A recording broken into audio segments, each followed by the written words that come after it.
Well, good morning, good afternoon, good evening, wherever you may be across this beautiful blue-green globe of ours. Welcome to this special edition of Real News Live, special Sunday edition of Toxically Masculine Tuesday. I'm your host, Mike Barrett, in Las Vegas, Nevada, joined as I always am on Tuesdays by, first of all, the former Green Beret, no, not Green Beret, the former Marine Corps, 2nd Anglico, Marine Corps Special Forces, murdering motherfucker of God, Steve Doran, the trail boss. Steve, welcome to the show. Somewhere in Arkansas. Steve, how you doing today, and what are you drinking? I am drinking, I actually finished it, but I was drinking moo juice straight from the ranch cows. And we have some new additions to the ranch, don't we? We have a couple of baby goats. We do have we have 3 new baby goats, and one was really small, kind of a preemie. So we're taking care of that one. And what are their names again? What are the names? Seabass, Allie, and Buster. Buster. All right. And the man directly below me, the man you cannot spend 4 hours in a car with and not come away smarter, a man who has literally driven the wheels off of rental cars, Dr. Brooks Agnew, the smartest guy on the planet. Brooks, how are you doing this afternoon, this wonderful, joyous afternoon, and what are you drinking? I'm doing wonderful, and I am actually drinking nothing. I have just finished my sandwich. I got it down my neck, and it looks like it's a little stuck there, Brooks. You might want to. And kitty corner to me down there in the lower left, as always, somewhere there's one of the baby goats. That's Seabass. Oh, that's nice. Seabass. He's not a doctor. He's not a trained killer. He's just a reporter, freshly back from Milwaukee. Are you back from Milwaukee? Or are you still in Milwaukee? No, I've moved on from Milwaukee to my back home in Minnesota. So that's where I am. Oh, Minnesota. Yeah. TV's Blake Wally. Blake, how are you doing this afternoon, and what are you drinking? I am doing well. It's great to be here. But this is the first time I think I have not had an alcoholic beverage. I've finally broken my streak, and I'm drinking a water because it's still only 3:30 in the afternoon. All right, let's get started. The reason we're all here is obvious to everybody. Pedo Joe must go is what we've been saying for quite a while. He's finally gone, in a sense, in a context. He's at least admitted he's not going to run for re-election. He's pulled out of the race. This sends everything on the Democratic side of stuff into chaos because they don't actually have a process for picking a new candidate. And I'm sure Brooks will give us the details on that in a minute. But yeah, everybody's like, well, you know, just a few days ago, he said he was going to stay in. Just yesterday, they were like, oh, he's staying in. He's going all the way to the convention. He's going all the way to November. He's going to fight Trump all the way. Blah, blah, blah. What changed? I'll tell you what changed. They met his fucking buyout price. That's what changed. They paid him off to leave the stage. But here's the thing.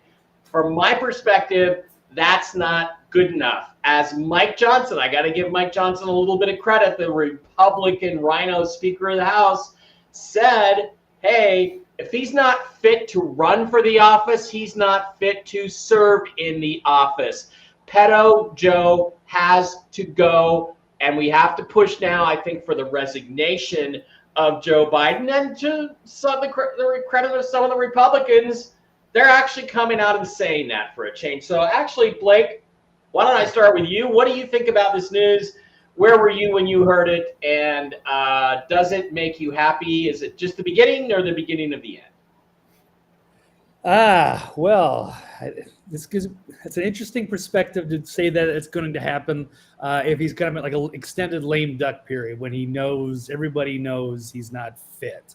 So what are they going to do? It's basically going to be a test run for Kamala, I guess. That should be part of the story.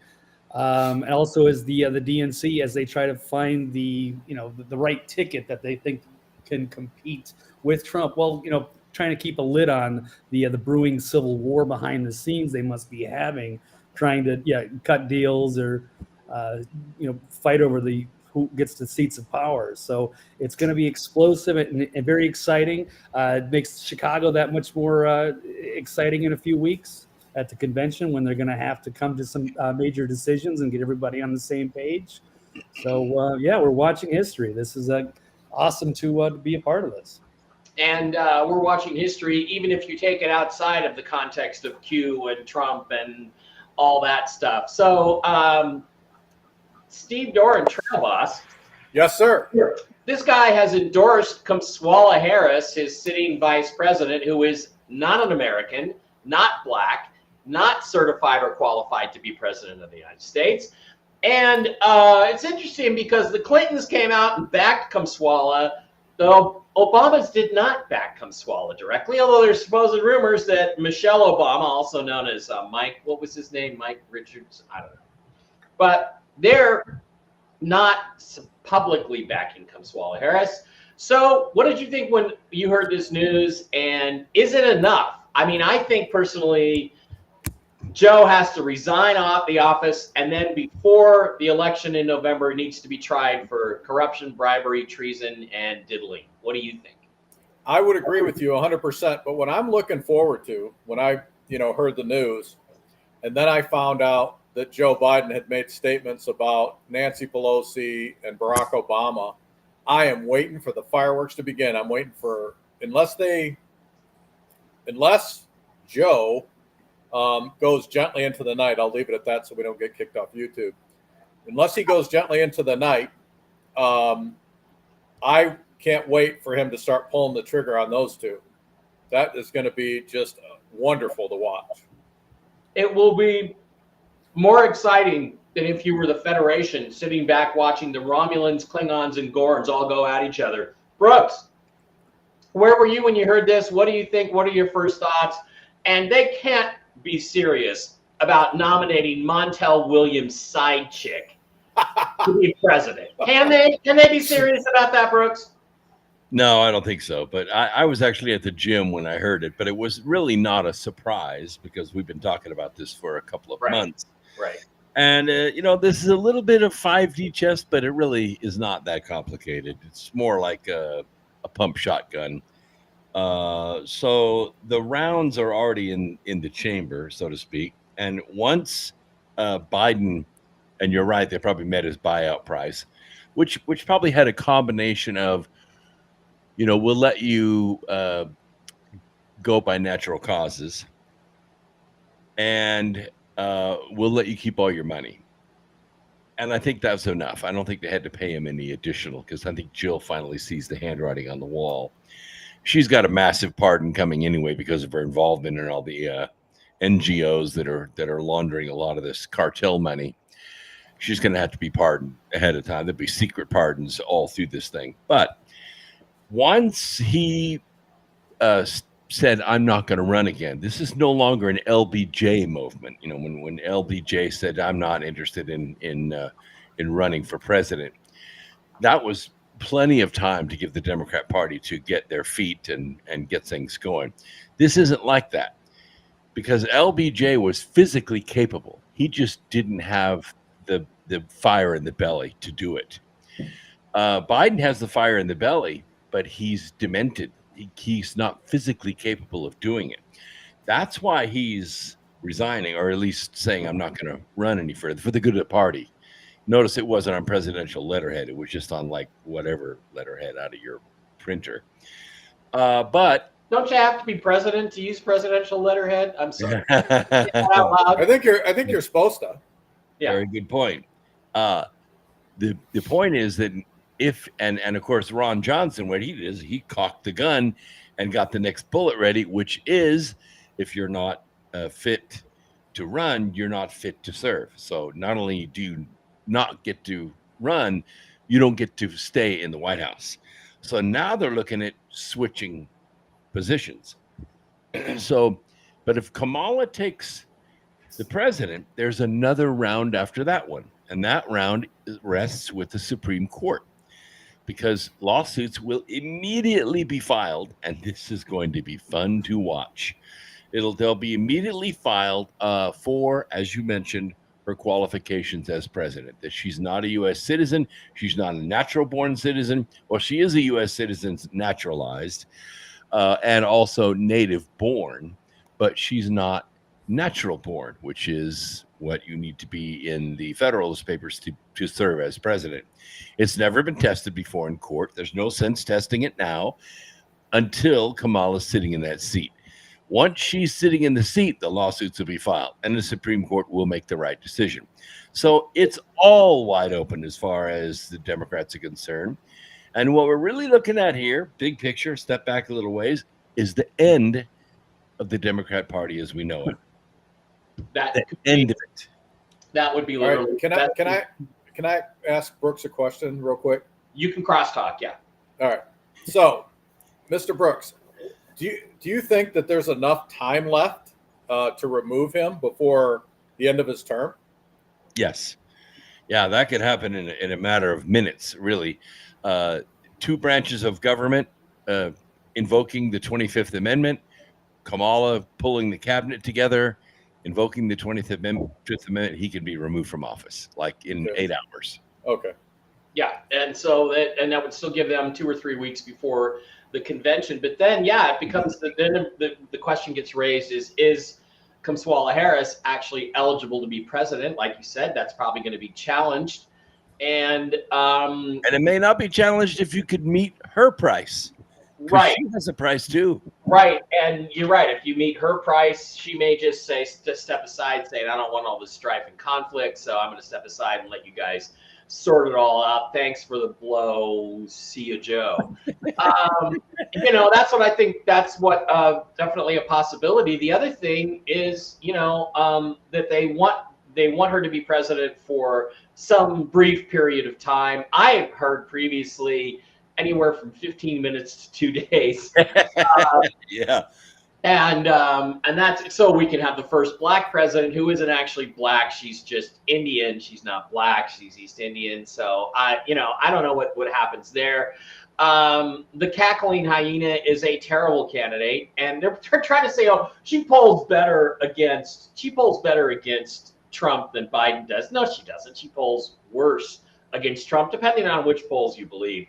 But I do want to say, in terms of buyouts, I know somebody who claims to have seen the contract to pay out Joe Biden, the Joe Biden character, and I believe that he's telling me the truth. So there is a deal on the table that when you step aside, you receive this amount of money and you never talk. Now, we all know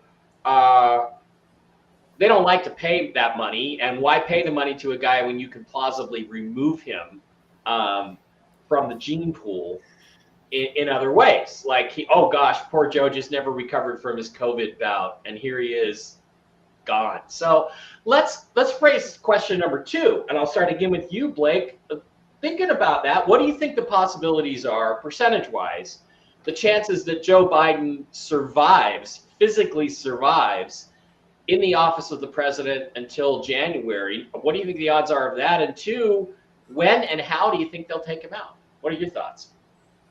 I think they're going to try to prop him up over the finish line if they can. But if he unravels too far, too quickly, and they have to, they can no longer cover it up, then they might have to, call something and have him pulled down. But I don't think they want that scenario. Just let him go out, on as high of a road as he can, at least in that circle, for the optics, and they can pardon his family and walk out head high, so to speak.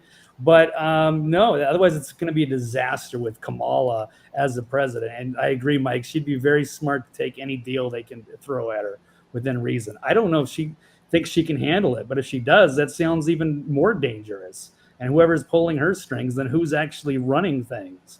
Or is she going to go rogue? I don't know. That's not a good choice. So they might also, whatever loophole they can. So if she's not eligible, then they do need to put scrutiny on that. Obama might have, whether we want to go down that rabbit hole, whether he was eligible or not, he was a very smart guy, like him or hate him. but Kamala is not anywhere near his level. So yeah, take the deal and run and get 2 fresh candidates. Yeah, that's the thing. It's even scarier, as you pointed out. It's even scarier to think that she thinks she's actually up to the job and would be willing to take it. That is scary. So what I've been saying for a couple weeks is, look, Biden's already a dead man walking. He has been since the debate. Actually, he was probably before that. He was a dead man walking. He's just hanging on to negotiate a higher buyout price, which I suspect they finally met his asking price. Steve Doran, trail boss, what do you think the chances are Kamala sticks around if she, in fact, becomes president? What do you think the chances are that Joe Biden gets removed from the gene pool before November? And how do you think they're going to do it if they do it? How would you do it? You're a trained killer. How would you do it? I really don't want to make those comments because it could come back to haunt me. So I'm not gonna answer that question. Secondly, I don't think she's up for the job. I think that I'm going to stick with my original prediction. They're going to let Biden ride it out because all they're going to do if they remove him from office is open up a even bigger can of worms. And it depends on, like I said, it sounds like he's getting ready to go to war with Pelosi and Obama. And if things get too sticky, he's going to reveal some things that I feel would potentially just gut the Democratic Party. So I think that as long as it's go along, get along, he doesn't do anything too crazy, he'll make it till the end of his term. Okay. And yeah, that's the other thing is he useful to the Democrats anymore? And if the answer is no, will they keep him around? And I think no. I think that his political death is coming. And here's the other thing. You've got lots of money, hundreds of millions of dollars, which used to be a lot of money in politics, that they can't use for anybody else but Joe Biden.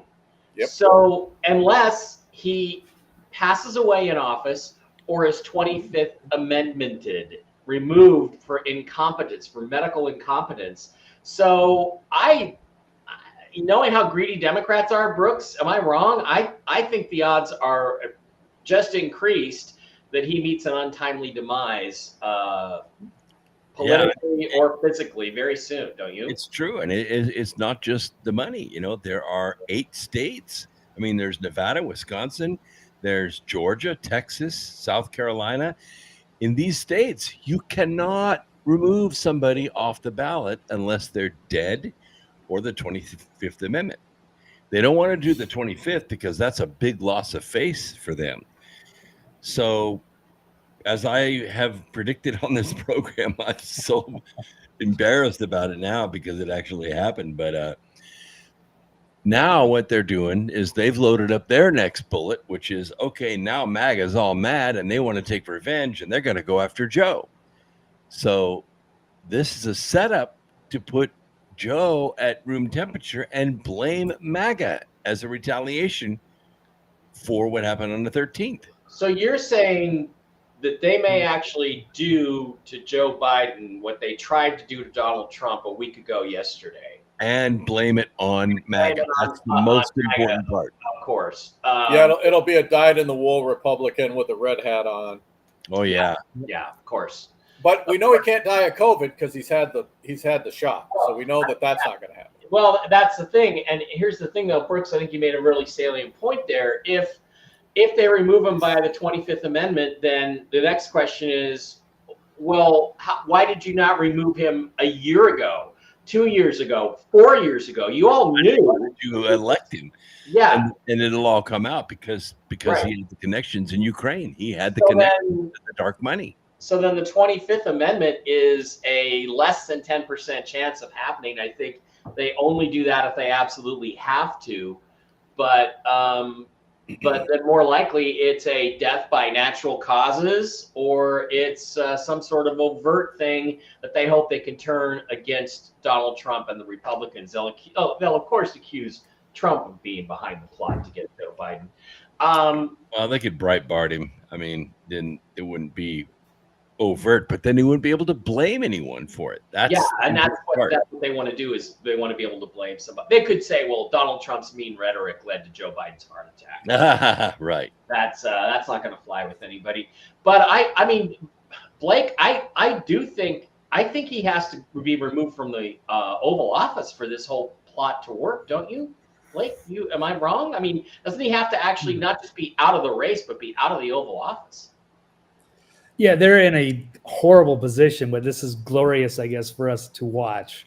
Whether they're stuck, whether they have to 25th Amendment him or he's going to die of natural causes in the next soon. Would this have to be before the convention or after? I don't know. We're in like this weird uncharted territory and a kind of a crazy constitutional crisis of sorts. I don't know how this is all going to play out, but I'm here for it with my popcorn. This is going to be the greatest show ever. So I hate that. The thing is, the convention can't force those states to put those names, the new names, on the ballot. No. It's too late. I hate that. Grab your popcorn, watch the movie. You're watching the movie, but it's a movie that's affecting people in real time. Tell that to the family of Corey Comparatori, who was killed just over a week ago, as part of this movie. And this movie needs to end. And I wish it would just end with some overt, direct action on the part of the military to retake the country. But I guess we are stuck with going through this BS game. Okay, so before we get out of here, I want to make this quick and dirty, just like the girl I was with last night. I'm kidding. Well, not really. Anyway, who do you think ends up running on the First of all, I know, Brooks, you're not even sure we're going to have an election. You don't think we're going to. I'm not sure you're wrong about that. But I do want to ask you guys, there's names being floated around. A couple of days ago, it was Hillary Clinton. Oh yeah, let's do that because the American people love fucking Hillary Clinton, right? There's Hillary Clinton, Kamswala, Hillary, Gavin Newsom, some other obscure names, and creepy Mark Kelly, Senator creepy Mark Kelly, the so-called astronaut who stole his Senate seat with massive voter fraud and dressed like Hitler on Halloween. Way to go, Mark. He's a fucking creep. He used his own wife's head wound from a shooting to try to take away people's guns. He couldn't be a creepier piece of shit leftist. He's a guy I can't stand at all, and I would really love to be there when they drop him from a news. Did I say that out loud? I'm not worried about YouTube. Who do you think out of that group, or any other thoughts? Any other thoughts about people you think might be there? Blake, let's hit you first. Yeah, I definitely agree. I think it's either going to be Mayor Pete or the Mark Kelly. They need somebody who's smart. If they're going to run with Kamala, if they're stuck with Kamala as president, then they need somebody very strong to complement her and kind of be the front, I guess, and try to keep her as little screen time, stage time, whatever it is as possible. So it'll be obvious, it's a joint effort, and that's fine. But I think that's the way they're going to have to run this ticket. I don't think Hillary's going to be a good choice. Some people are talking about, Mark Kelly and Gretchen Whitmer. Oh, that's a great ticket. A guy who stole a Senate seat with fraud, dresses like Hitler, paired with a twat who worked with the federal government to fake her own kidnapping. Yeah, that's two really good choices. And then they can say, well, they won Michigan because Whitmer's so popular in Michigan when they steal Michigan again. Steve, any thoughts on pairings or who is going to ultimately stand for the Democratic Party in the election? Assuming we have one. The only prediction that I'm going to make, or the only comment I'm going to make, is I don't think anybody wants Kamala in that office, regardless of what the situation is. So I don't think it's going to be her. I'm kind of leaning toward Gavin, just because he's kind of their fair-haired boy right now. Yeah, just because he has nice hair, and he has his aunt or whatever is Pelosi's his aunt. Yeah, he has better hair than I do. I will say that. Brooks, but not better than Blake. No. Blake has the best hair in the group for sure. Brooks, what are your thoughts on who's going to be the candidate? Assuming there is, let's pretend, Brooks, that there is going to be an election and there is going to be a candidate. Who do you think the Democratic nominee is going to be? Well, this is a big challenge because there are a lot of things that have to go perfectly. There's a lot of money that has to grease the wheels here to make this happen. Because Kamala has to go out, which now means Operation Gerald Ford has to all happen in about 30 days, which is very hard to do. But there is a candidate. There is a guy. You don't know him probably, but we do here in North Carolina because he's our freaking governor, the crooked Roy Cooper. He would make a formidable Democrat president. He has been elected and then reelected as governor here in North Carolina. He is slick. He is a consummate liar, and nobody can argue with the success of North Carolina. North Carolina has done really, really well in the last 8 years. No thanks to him, because we have a super majority of Republicans in the House and the Senate. So we get our stuff done with or without him, and we veto almost everything he tries to do. But Roy Cooper is a name that you're going to have to watch for in the next 30 days. Okay, interesting choice. All right, guys. Any other thoughts? Steve, let's start with you. Let's go around the horn. Any other thoughts on these events of today? Anything you would like to add, or any final statements you want to make before we get out of here? Well, like I said, the only thing that we can do is sit back and, watch to see what's coming ahead.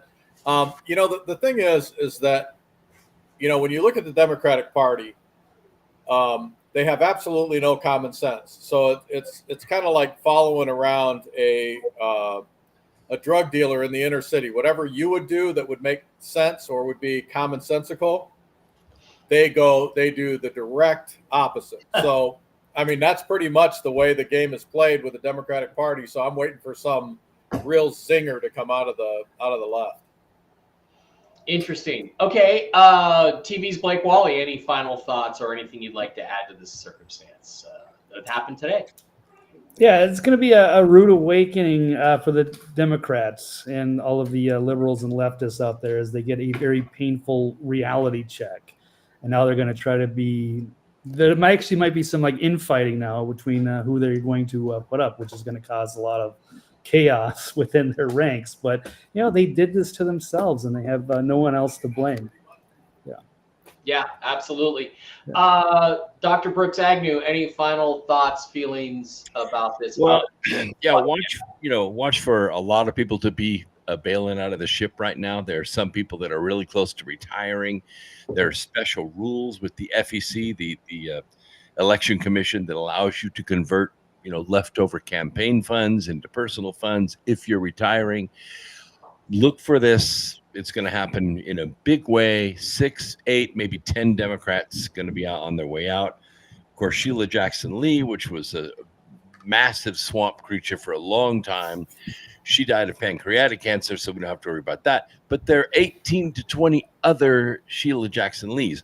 These are functionally illiterate human beings that just press the blue button all the time. Press the blue button. Fredericks, AOC, Ilhan Omar, Rashida Tlaib, all these don't really need to be in Congress. We know they're there because they're bringing the bacon home to their constituents, and that's the only reason they're there. But all these people have got to go, because once the Republicans get in power and get firm control of the Supreme Court for a long, long time, this is all going to end. President Trump is coming in with a sledgehammer. Well, especially if you do go to the well, if you really go directly to the whole thing, and you show the American people that not only was Biden not a legitimately elected president, neither was Barack Obama, and right. all their federal judges and Supreme Court appointees all disappear. So suddenly you have 4 more seats you can fill on the Supreme Court with conservatives that actually will follow the law. That would be an extraordinarily awesome thing if Trump is willing to go that far. My final thoughts are, Jen put it as Biden leaves early. I don't think this constitutes fulfilling the prophecy of Biden leaves early. I think he still has to leave us in another way, whether it's resigning the presidency or leaving us in another physical realm, or the character gets killed off, because I'm not even sure this guy is the same Joe Biden from 5 years ago. I think that's a debatable thing, but I don't think now there is any doubting that we are in an end game, that things are actually moving, that our side is finally taking the offensive. I think we're at the moment where the weather has cleared, Patton has pivoted the Third Army, and he's about to stick it into the soft underbelly of at the Battle of the Bulge and go rescue Bastogne. And I think we're right at that moment right now where things have just started to move in our direction, and it's going to be interesting to watch it. Sit back and watch what happens. I think you guys should be prepared. We'll keep that group text going. Be prepared at any given moment to get a text from me going, "We're going live in 30 minutes. Can you make it?" Because I think that stuff is going to continue to happen. It is good news for America that there is no chance that this pedophile, fraudulent, lying piece of shit will ever be president again. We can only hope it ends even earlier than its anointed time. That's it. That's what we got. Thanks for being here on a Sunday. I appreciate each and every one of you out there. Check out the description for all kinds of cool links to stuff to help the show out. Thank you, Steve. Thank you, Blake. Thank you, Brooks, for taking some time out of your Sunday to be here with us. Take care of those baby goats, and we will see you guys at our regular time on Tuesday. I'll be back with Jen tomorrow to see what Jen tells.